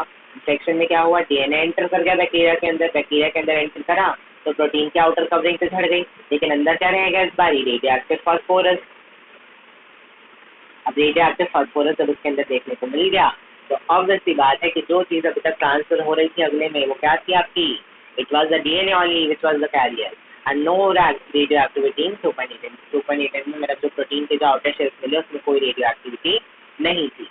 This is the thing. अब अगले में आप लोग पढ़ेंगे कि क्यों डीएनए को एज अ सुटेबल जो कि है कैरियर माना जाता है, whereas RNA is termed as a messenger. तो ये वाली चीज़ हम लोग नेक्स्ट जो टॉपिक है उसमें हम लोग पढ़ने वाले हैं। तो Hershey Chase grow some bacteriophage virus medium containing radioactive phosphorus जो कि था प्रोटीन की लेयरिंग का, and some medium containing radioactive sulphur जो कि था आपका, सॉरी ये था आपका डीएनए का, and this was for your protein. तो प्रोटीन के लिए था सल्फर 35 एंड डीएनए के लिए था फॉस्फोरस 30। तो जो भी वायरस P32 पे ग्रो करे वो रेडियोएक्टिव डीएनए की वजह से था। तो इससे पता चला that DNA is the transforming principle, जबकि जो वायरस ग्रो करे 32 पे वो रेडियोएक्टिव प्रोटीन पे थे, पर प्रोटीन जो कि है वो हमें देखने को नहीं मिला। तो इन दोनों को इन्फेक्ट कराया गया इकोलाई के वायरस पे। इन्फेक्शन के बाद पता चला कि इकोलाई के जो सेल्स है वो जाएंगी, वो जेंटली एजिटेट करेगा ब्लेंडर से, और उनके अंदर से जो वायरस के पार्टिकल्स मतलब जो वेस्ट मटेरियल था वो सारा हटा दिया गया। उनको कल्चरल मीडियम में सेंट्रीफ्यूज करा गया, सेपरेट करा गया लाइटर वायरस को फ्रॉम बिहेवियर बैक्टीरियल वायरस से। And bacteria infected with viruses having radioactive DNA were radioactive, जिनके अंदर हमने रेडियोएक्टिव डीएनए डाला था वो हमें अंदर से भी रेडियोएक्टिव ही देखने को मिले। क्यों, क्योंकि डीएनए ही वो चीज़ थी जो कि पास हो रही थी वायरस जो बैक्टीरिया, मतलब बैक्टीरियोफेज वायरस से जो बैक्टीरिया के अंदर जो चीज़ जो पास हुई है वो हमारी डीएनए ही होने वाली है। वहीं बैक्टीरिया जो कि रेडियोएक्टिव प्रोटीन से मतलब इफेक्ट कराए गए थे उनके अंदर कोई रेडियो एक्टिविटी देखने को नहीं मिली। तो क्योंकि प्रोटीन तो एंटर ही नहीं करते बैक्टीरिया में, वायरस फ्रॉम द वायरस मतलब बैक्टीरिया फेज से बैक्टीरिया के अंदर कोई प्रोटीन एंटर नहीं कर, इससे ही दो हो जाता है ताकि इसका एक्चुअल जेनेटिक मटेरियल जिसकी हमें तलाश। आई होप दिस टॉपिक जो कि आपका one of the most important topic है, क्या आगे तो आप लोग आई थिंक स्टार्ट लगा ही होना चाहिए, that this is a important topic, तो बहुत अच्छे से आता है। I will make a star over here जिससे कि ये चीज़ आप लोगों को याद रहेगा, and even I'm writing over here it is the important topic and this is to tell you again कि सारे नोट्स आप लोगों को टेलीग्राम के चैनल पे अपलोडेड मिलेंगे, वहाँ से आप लोग जाके इनको देख सकते हैं। The next topic is property of genetic material, कि क्यों डीएनए को कंसीडर करा जाता है as a better genetic material than RNA. Then उसके बाद हम लोग आरएनए पे आ जाएंगे। तो चलिए अब हम लोग स्टार्ट करते हैं। तो for the properties of genetic material that is DNA और आरएनए में से कौन सा हमारे लिए बेस्ट निकलेगा एज अ जेनेटिक मटेरियल, तो अब हमें यहाँ पे देखना है। तो अगर हम एक जेनेटिक में एक आइडियल जेनेटिक मटेरियल की अगर हम बात करें, आइडियल जेनेटिक मटेरियल, एक आइडियल जेनेटिक मटेरियल अगर हम देखें तो it must have the following properties. उसके अंदर क्या क्या होना चाहिए जो हम चाहते हैं कि जेनेटिक मटेरियल के अंदर हो, तो क्या क्या चीज़ें हैं। तो the number one thing is ability to generate its replica, मतलब कि वो अपने आप की ही कॉपी जनरेट कर सके। ये ना हो कि बस वो एक और एक में अगर कुछ डैमेज हो गया तो वो खत्म हो गया। नहीं, वो कुछ इस तरीके से होना चाहिए कि अगर वो खराब भी हो, मतलब खराब हो या फिर वो आगे चल के वो अपनी जो रेप्लिकेशन है, मतलब नेक्स्ट ब्राउजने के लिए वो भी वो जनरेट कर सके। तो इस तरीके का वो होना चाहिए। Next thing, chemically and structurally stability, मतलब कि केमिकली तो वो स्टेबल हो ही, लेकिन उसका जो स्ट्रक्चर है वो भी बहुत ज़्यादा स्टेबल होना चाहिए। इट मस्ट नॉट लाइक कि जो स्ट्रक्चर है वही आपस में गड़बड़ होती है, वो अच्छे से रिजल्ट न दे पाए। वो कुछ इस तरीके से होना चाहिए कि हाँ उसका केमिकल जो स्ट्रक्चर है वो भी बैलेंस हो जाए, और जो उसका जो स्ट्रक्चर देखने को मिल रहा है वो भी कहीं ना कहीं बैलेंस हो, स्टेबिलिटी हो। उसके अंदर म्यूटेशन जो होनी थी जो कि एवोल्यूशन के लिए बहुत ज़्यादा ज़रूरी है, और साथ ही में वो मेंटेनेंस कैरेक्टर्स को एक्सप्रेस भी करना चाहिए। मतलब अगर एक जनरेशन में ये वाली चीज़ है तो वो अगली जनरेशन में भी जानी चाहिए। ऐसा ना हो कि इसमें तो हो पर इसमें वो चीज़ ना जाए। तो ये चार चीज़ें हैं जो कि एक आइडियल जेनेटिक मटेरियल के अंदर होनी चाहिए। अब हम ये देखते हैं दैट क्यों जो कि है डीएनए वो ज़्यादा स्टेबल है, और क्यों जो कि आरएनए है वो स्टेबिलिटी नहीं, लेकिन उसमें म्यूटेबिलिटी बहुत ज़्यादा है। तो डीएनए सबसे बड़ी बात यह है कि वो डबल स्टैंडर्ड है। yes. तो डीएनए में सबसे बड़ी बात क्या है, that it is double standard, मतलब उसमें दो स्टैंड रन करते हैं क्रॉस पोलैरिटी से, एंटी पैरेलल पोलैरिटी होती है दोनों की, तो उसमें डबल स्टैंडर्ड होता है। सबसे बड़ी बात यही है। जबकि आरएनए को देखें तो वो एक सिर्फ सिंगल स्टैंडर्ड होता है, उसमें कोई डबल स्टैंडर्ड नहीं होता है। देन इसमें थाइमिन होता है। थाइमिन में क्या चीज़ थी कि उसमें एक मिथाइल ग्रुप एक्स्ट्रा लगा हुआ था जो कि यूरेसिल में नहीं था। तो सबसे बड़ी बात यह है कि यहाँ भी थाइमिन है जिसमें मिथाइल ग्रुप एक्स्ट्रा है, तो इसलिए भी ये स्टेबल है। Then second, the last thing is absence of 2' OH in sugar. जिसकी शुगर थी डीएनए की, उसके जो 2' जो कार्बन था वहाँ पे OH जो कि था वो नहीं था, उसमें क्या था, सिर्फ H था। वहीं इस वाले में क्या था, इसमें 2OH था, मतलब ये वाला ऑक्सीराइबोस शुगर था और ये वाला डीऑक्सीराइबोस शुगर। तो इन तीनों रीजन की वजह से हम कह सकते हैं कि डीएनए जो की है वो स्टेबिलिटी दिखाता है, वहीं आरएनए की जो है वो ज़्यादा म्यूटेबिलिटी दिखाता है। तो DNA showing these traits characters is considered as less reactive, whereas RNA showing mutability and all these characters considered as highly reactive. तो RNA unstable है, so RNA viruses like QB bacteriophage, CMV और ये सब जो कि mutate करता है जल्दी ही इवॉल्व करता है, क्योंकि इनमें म्यूटेबिलिटी का रेट बहुत ज़्यादा हाई है। हाई होने की वजह से क्या होता है, ये लोग जल्दी जल्दी म्यूटेट करके बहुत जल्दी ही इवॉल्व कर जाते हैं। इवॉल्व क्यों करते हैं, क्योंकि म्यूटेशन ही बेसिक रोल है एवोल्यूशन का। और डीएनए के जो स्ट्रैंड्स है वो कॉम्प्लीमेंट्री, सबसे बड़ी बात, जैसे कि ये वाला 3' है और ये वाला 5' है, तो यहाँ पे ये वाला 3' होगा और ये वाला 5'। देन इसमें जो बीच में नाइट्रोजनस बेस लगे होते हैं एक दूसरे के कॉम्प्लीमेंट्री होते हैं, और हीटिंग करने पे ये जो दोनों स्ट्रैंड्स हैं आपस में सेपरेट भी हो जाता है, मतलब ये वाला अलग हो जाता है और ये वाला अलग हो जाता है। इन एप्रोप्रिएट कंडीशन दे कम टुगेदर, और जब कंडीशन वापस से मान लीजिए टेम्परेचर बहुत ज़्यादा हाई हुआ तो ये दोनों स्ट्रैंड्स आपस में सेपरेट कर गए। वहीं जैसे ही हमने देखा कि टेम्परेचर वापस से ठीक हो गया, मतलब कंडीशन नॉर्मल हो गई, तो क्या होगा, ये दोनों वापस में आपस में ज्वाइन कर देंगे। इनके बीच में जो सेपरेशन होता है वो हट जाएगा, they will come together once again. Then Griffith experiment, Griffith के एक्सपेरिमेंट में क्या देखने को मिला, कुछ प्रॉपर्टीज हमें डीएनए की देखने को मिली जो कि हीट किल्ड बैक्टीरिया को उसने डिस्ट्रॉय नहीं करा, and it indicates the stability of DNA. मतलब कुछ तो हीट किल्ड बैक्टीरिया में बचा था जो कि दूसरे वाले में चला गया, तो इसका मतलब है कि डीएनए में ऐसा कुछ है जो कि हीट करने पर भी डिस्ट्रॉय नहीं हो रहा है, मगर नॉर्मल कंडीशंस में वो दोबारा से अपना इफेक्ट शो कर जाएगा। मतलब कि क्या हुआ, जब हमने यहाँ पे पढ़ा था कि इसने इसको हीट किल करके यहाँ पे डाला, हीट फील्ड उसने एस्ट्रेन लिया, हीट फील्ड करा हुआ उसने एस्ट्रेन लिया। तो हीट करने में क्या हुआ, जो 3 प्राइम 5 प्राइम था ये वाला अलग हो गया और ये वाला 5 प्राइम to 3 प्राइम ये अलग हो गया हीट किलिंग करने से। लेकिन जब इसने आर स्ट्रेन को लाइव देखा तो क्या करा, ये वापस में एक नॉर्मल कंडीशन इनको मिल गई। कंडीशन तो थी वो बैक टू नॉर्मल हो गई and back to normal condition में ये दोनों आपस में ज्वाइन कर गए। और जब ये आपस में वापस से ज्वाइन करे तो इन्होंने क्या शो करा, इन्होंने दोबारा से अपनी प्रॉपर्टी शो करी ऑफ शोइंग द पॉलीसेकेराइड म्यूकोस्पोर्ट और इन्होंने चूहे को निमोनिया कॉज करके चूहे को मार दिया। So this is how it works. Now proceeding further, for the storage of genetic information, DNA is better due to its stability. अब देखिए जहाँ तक बात रही स्टोरेज की, जहाँ पे हमने बोला कि हमें जो जेनेटिक मटेरियल है उसको स्टोर करना है, क्योंकि the very first thing is कि वो बन के रेप्लिकेशन होकर वो स्टोर हो जाए। तो स्टोर करने के लिए डीएनए सबसे अच्छा ऑप्शन है। लेकिन ट्रांसमिशन ऑफ जेनेटिक इन्फॉर्मेशन, जहाँ पे जेनेटिक इन्फॉर्मेशन जो है वो ट्रांसफर हो बॉडी के अंदर, उसके लिए आरएनए जो की है वो बेटर है। इसलिए क्या होता है, डीएनए के थ्रू वो ट्रांसफर होता है एंड उसको जो ट्रांसक्रिप्शन का प्रोसेस है या फिर जेनेटिक मटेरियल इन्फॉर्मेशन को डिस्क्लोज करने का काम है वो आरएनए से कर लेता है। तो RNA can directly code for protein synthesis, फिर आरएनए ही जो किया आगे प्रोटीन सिंथेसिस करने में हेल्प करता है and can easily express the characters, उसी वजह से जो कैरेक्टर्स है वो आसानी से खुल के आते हैं। So DNA is dependent on RNA for the protein synthesis. तो अल्टीमेटली क्या है कि बात जो है वो यही है कि आरएनए ही ज़्यादा इंपॉर्टेंट है, but only for the transmission, क्योंकि कहीं ना कहीं डीएनए भी डिपेंड ही कर रहा है आरएनए पे प्रोटीन के सिंथेसिस के लिए।